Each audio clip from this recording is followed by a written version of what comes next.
നടക്ക്.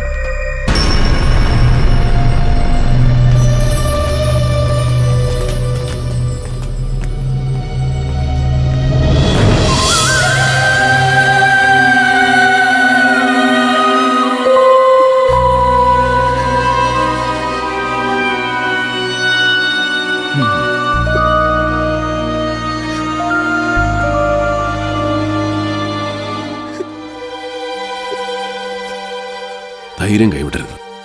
ജീവിതത്തിൽ ഇങ്ങനൊരു എക്സ്പീരിയൻസ് കൂടി അങ്ങനെ കരുതിയാൽ മതി. എനിക്കൊരു ധൈര്യമില്ല സാർ ചേച്ചി, പേടിയാവുക.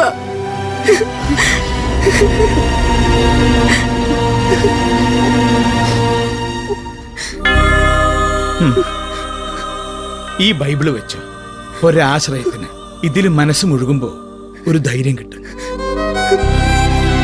ചെല്ല്.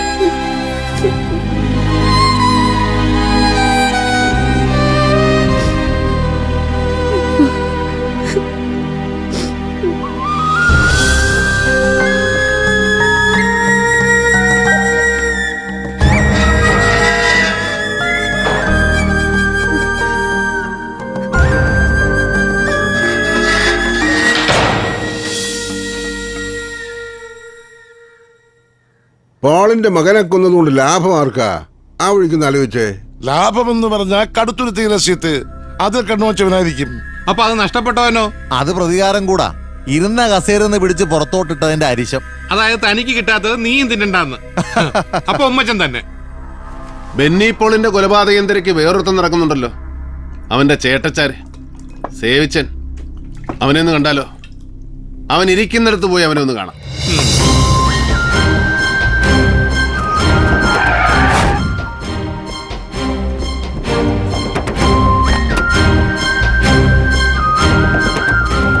ഒടേ തമ്പുരാന്റെ ഓരോരോ മറിമായങ്ങളെ.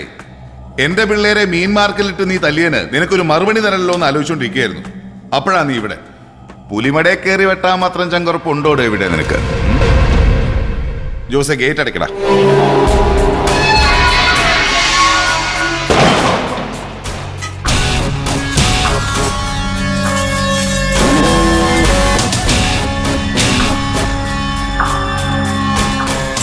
എന്റെ പൊന്ന് സേവിച്ച ഒരു നഖം വെട്ടി പോലും കൈ കരുതാതാ ഞാൻ വന്നിരിക്കുന്നത്.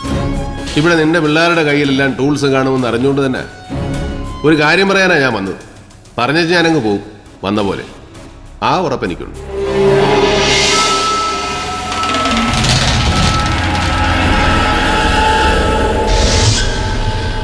എടാ മോനെ, നിന്റെ അനിയൻ ചെറുക്കനെ ആര് തട്ടി അതറിയേണ്ടത് എൻ്റെ നിന്റെ ആവശ്യമാണ്. എനിക്ക് ആ പെങ്കൊച്ചിനെ രക്ഷിക്കണം. നിനക്കാണെ നിന്റെ കലി തീർക്കുകയും ചെയ്യും. ഒന്നിൽ ആ പണി നടത്തിയത്, അല്ലെങ്കിൽ ആര് പണിഞ്ഞു എന്ന് അറിയാവുന്ന ഒരുത്തൻ ഇപ്പോഴും കളത്തിന് വെളിയിലുണ്ട്. അതാരാ? ഉമ്മച്ചൻ. അവനോ? നീ പറയുന്ന നേരാന്നോ? അവന്റെ പണ്ടം തോണ്ടി ഞാൻ വെളിയിലിടും. അവനെ ഞാനൊന്ന് കാണാൻ തീരുമാനിച്ചു. അവന്റെ വായിന്ന് സത്യം പുറത്തു വരുമ്പോ നീ കൂടെ ഉണ്ടാവണമെന്ന് തോന്നി. എന്താ? ഞാൻ റെഡി. കേറ്.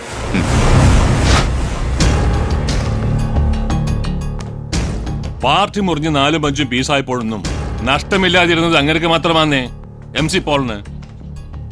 ഇനി ഒരു ലയനമുണ്ടായാൽ തന്നെ അങ്ങേരുടെ സർവാധിപത്യത്തിന് കീഴടങ്ങിക്കൊണ്ടായാൽ ഞാനും താനും ഒക്കെ മരണം വരെ മങ്കൊമ്പിൽ വീട്ടിന്റെ പരിത്തിരുന്ന് ചൊറി കുത്തേണ്ടി വരും. ഒരു ദാക്ഷിണ്യവും ഇല്ലാതെ എപ്പോ വേണേലും ചവിട്ടി താഴെ ഇടുകയും ചെയ്യും. എന്റെ അവസ്ഥ ഉണ്ടല്ലോ. ആ ചെക്കന്റെ മരണം ഒരു ഷോക്കായിട്ടുണ്ട്. പക്ഷെ കഴിവൻ എപ്പോ വേണേലും ആക്റ്റീവ് ആവും. താൻ എങ്ങനെ തെക്കോടേക്ക് നടക്കാതെ കൂടെയുള്ളവരെ പിടിച്ചു നിർത്ത്. തന്റെ സപ്പോർട്ടേഴ്സിന്റെ ഒരു മീറ്റിംഗ് വിളിച്ചു കൂട്ട്, കോട്ടയത്തോ പാലായിലോ. എന്നിട്ട് തന്റെ സ്ട്രെങ്ത് മൂപ്പിലാണെന്ന് ബോധ്യപ്പെടുത്ത്. പിളർന്നാലോ? ഇനി പിളരാൻ ശ്രമിച്ചിട്ട് കാര്യമൊന്നുമില്ല. വരട്ടി കൂടെ തന്നെ നിൽക്കാൻ നോക്ക്. ലയനമായാലോ? ലയനമാവാം. നമ്മുടെ ഡിമാൻഡ്സ് പുള്ളിക്കാരൻ അംഗീകരിക്കാൻ തയ്യാറാവുന്ന ദിവസം.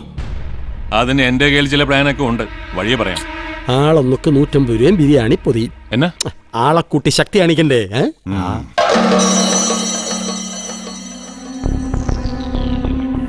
ഉമ്മച്ചന്റെ വണ്ടി ഇപ്പൊ വെളിയിലോട്ട് വരും. അയാൾക്ക് എന്നെ തമ്പാന്റെ വീട്ടിക്കാര്യം. എടാ, മലങ്കര കോൺഗ്രസിന്റെ രാഷ്ട്രീയ കാര്യങ്ങളിൽ നീ ഇപ്പോഴും ശിശുവാ.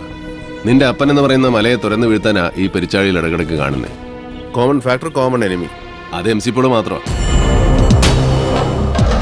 നീ ഉമ്മച്ചൻ ഇറങ്ങി.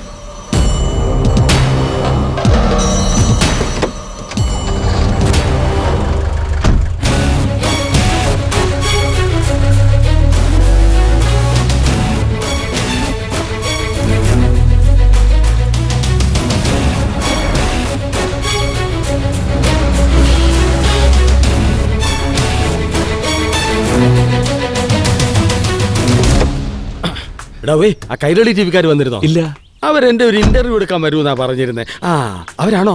നീ ഷടേന്ന് ഒരു വിസ്കി ഇങ്ങട്. ടി വിക്കാരുടെ മുമ്പിൽ ഇരിക്കാനുള്ളതല്ലേ, ഇച്ചിരി ഉള്ളിലുണ്ടാവുന്ന നല്ലതാ. പോ.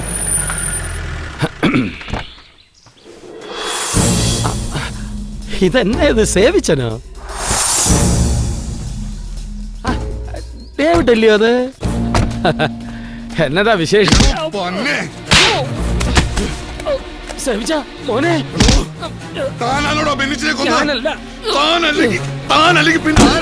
എനിക്കറിയാമല്ല. അതിപ്പോ പോലീസ് പിടിച്ച പെങ്കൊച്ചല്ലോ. എന്നല്ലേ പോലീസ് പറയുന്നേ? എനിക്കൊന്നും അറിയാൻ മേല. എന്റെ കർത്താവേ, തല്ലി കൊല്ലുവാനോ? ഇല്ലേ, MLA സ്ഥാനം തന്നതും പോൾ സാറ്, തിരിച്ചെടുത്തതും പോൾ സാറ്. ഇനി തല്ലല്ലേ കുഞ്ഞെ, ഞാൻ ചത്തുപോകും. അത് ഉമ്മച്ചൻ പറഞ്ഞ ന്യായോ? ഇനി എന്തല്ലേ ഉമ്മച്ചൻ മടിയാവും? വിട് സവിച്ച, വിട്. വാ പറയട്ടെ. സത്യത്തിൽ ആരാ പോൾ സാറിന്റെ മോനെ കൊന്നേന്ന് കണ്ടുപിടിക്കേണ്ട ഉത്തരവാദിത്തം ഇപ്പൊ തന്റെയും കൂടെ. ഇവനല്ലേ ഈ സേവിച്ചൻ. ഇവനെയും കൊണ്ട് തന്നെ ഇനി ഇവിടെ വരുത്തരുത്. പട്ടിയെ തൊടലേന്ന് അഴിച്ചു വിടുന്ന പോലെ ഈ വിവരം കെട്ട ചെറുക്കിനെ തന്റെ ദേഹത്തോട്ട് ഞാൻ ഇറക്കി വിടും. ചെയ്യരുത്. എന്തെങ്കിലും വിവരം കിട്ടിയാൽ താൻ എന്നെ അറിയിക്കണം. താനൊരു തുമ്പ് കൊണ്ട് തന്നാ മതി, ഞാൻ അതേ പിടിച്ച് കയറിക്കോളാം.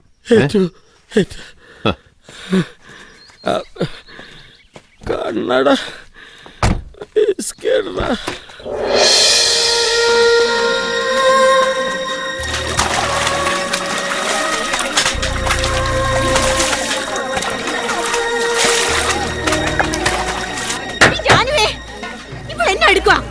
ഉറങ്ങുവാണോ? ഇങ്ങോട്ട് നിറഞ്ഞു മാടി കുരിശേ. നീ എന്താണ് നോക്കിക്കൊണ്ടിരിക്കുന്ന? അയ്യോ, ഒരു മറയില്ലാത്തോണ്ട്. ഓ മറ, ഇവിടെ പാര് കാണാനാടി. ആ വെട്ടിറോഡ് ശാന്തി ഇടുക്കിക്കാർ ലേസമയൊക്കെ വേറെ തോർത്തും കൊണ്ട് ഉടുത്തോണ്ട കുളി മേളമൊക്കെ. പോയി കുളിക്കാൻ നോക്കടി.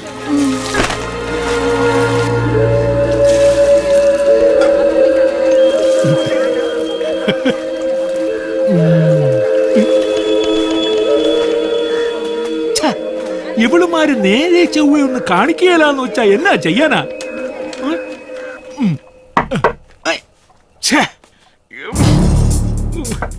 സമ്മതിക്കുകയില്ല. ആരാ? ആ വാതലങ്ങ് ചാരിയര്. അലക്കലിന്റെ അവിടെ വഴുതി വീണ് തല കല്ലേലടിച്ച് ചത്തനെ വരാവൂ. സടയെന്നങ്ങ് പണി തീർത്തോണം. രൂപ 50,000 വെച്ച് രണ്ടെണ്ണത്തിന്റെയും വീട്ടിലങ്ങ് എത്തും. എന്നാ 50,000? അത്രയും ഉണ്ടാക്കണമെങ്കിൽ നീയൊക്കെ എത്ര എടുത്ത്? ഇതൊരു 10 മിനിറ്റത്തെ കാര്യമല്ലേ ഉള്ളൂ. എന്നാ? ശരി സാർ. എന്നാ പോ.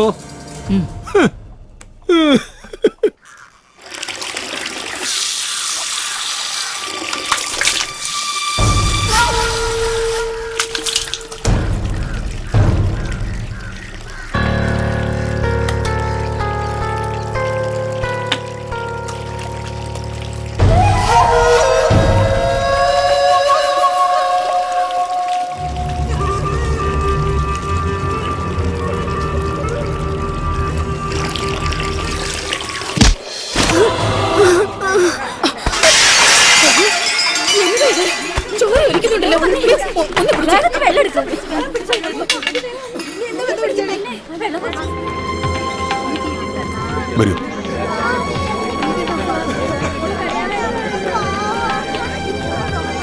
ഇതില്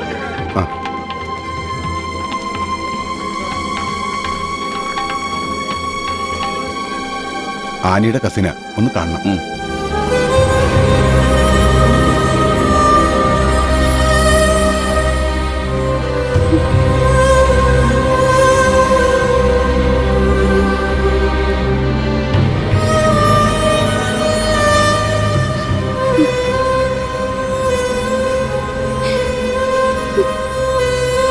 ഹലോ ഡേവിഡ്. ഇതിപ്പോ പോലീസും കേസും പൊല്ലാപ്പൊക്കെ ഉള്ളതുകൊണ്ടാ. ഇല്ലായിരുന്നേ നല്ല ഹോസ്പിറ്റലിൽ എവിടെ വേണേലും ഞാൻ കൊണ്ടുപോയേനെ. അതിന്റെ ഒന്നും ആവശ്യമില്ല. She's all right. 4 സ്റ്റിച്ച് ഉണ്ട്, അല്ലാതെ വേറെ കുഴപ്പമൊന്നുമില്ല. ഹെഡ് സ്കാൻ ഞാൻ പുറത്തോട്ട് ചെയ്യിച്ചു. Nothing to worry.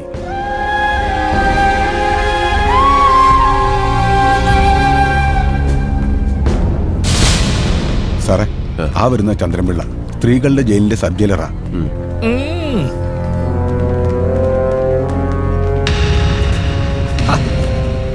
വഴി മാറടോ. ചന്ദ്രപിള്ള, ഞാൻ ഡേവിഡാ. ഏത് ഡേവിഡ്? ആനി, ആ തലപൊട്ടി കുത്തിക്കെട്ടി കിടക്കുന്ന പെണ്ണിന്റെ വകയിലൊരാങ്ങളെ. എന്നതാ ഉണ്ടായി?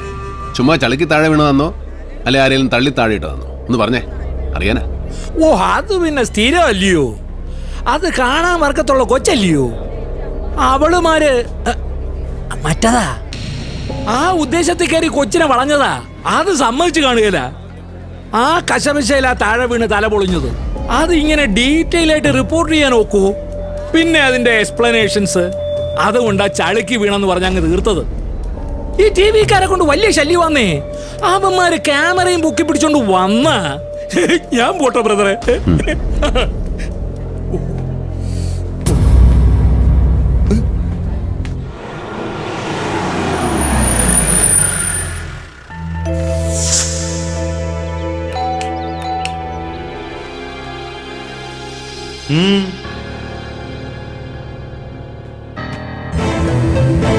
എന്തിനാണ് ഡോർ ക്ലോസ് ചെയ്തു? ഡോർ തുറക്കൂ. What do you want? സാറേ, സെഷൻസ് കോർട്ടിൽ ഡോക്ടർ ബെന്നി പോളിന്റെ കൊലപാതക കേസിലെ പ്രതി ആനി എന്ന പെൺകുട്ടിക്ക് വേണ്ടി നാളെ ഞാനൊരു ബെയിൽ ആപ്ലിക്കേഷൻ മൂവ് ചെയ്യും. സാർ അത് അനുവദിച്ചു തരണം. തീരെ നിർവാഹമില്ലാത്ത ഒരവസ്ഥയായതുകൊണ്ടാണ് ഞാൻ ഈ വരവ് വന്നത്. സാറും ഫാമിലിയൊക്കെ കാസർഗോട്ടുകാരായതുകൊണ്ട് പറയവാ. ഈ കോട്ടയം നസ്രാണിക്കൊരു പ്രത്യേകത ഉണ്ട്. മുങ്ങിച്ചാവുമ്പോ കയറി പിടിച്ച കാലെ കൂടെ പൊങ്ങിയോ മേലെ വരും, അല്ലെങ്കിൽ പിടിച്ച കാലും കൊണ്ടങ്ങ് താഴും. 10 പൈസ ഞാൻ കൈക്കൂലി തരികയല്ല. അത് തെറ്റാ സാറേ. ഞാൻ സാറിനോടൊരു ഫേവർ ചോദിക്കുക. പട്ട് സാർ അത് ചെയ്യണം. ചെയ്യും. ഇല്ലെങ്കിൽ ഒരിക്കൽ കൂടി എനിക്ക് ഇങ്ങോട്ട് വരേണ്ടി വരും. വരുത്തരുത്, റിക്വസ്റ്റാ.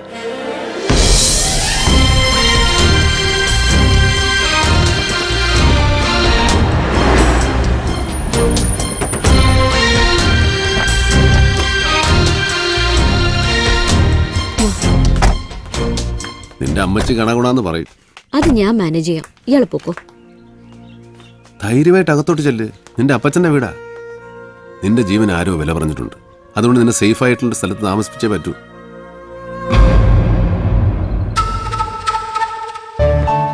സാറാ,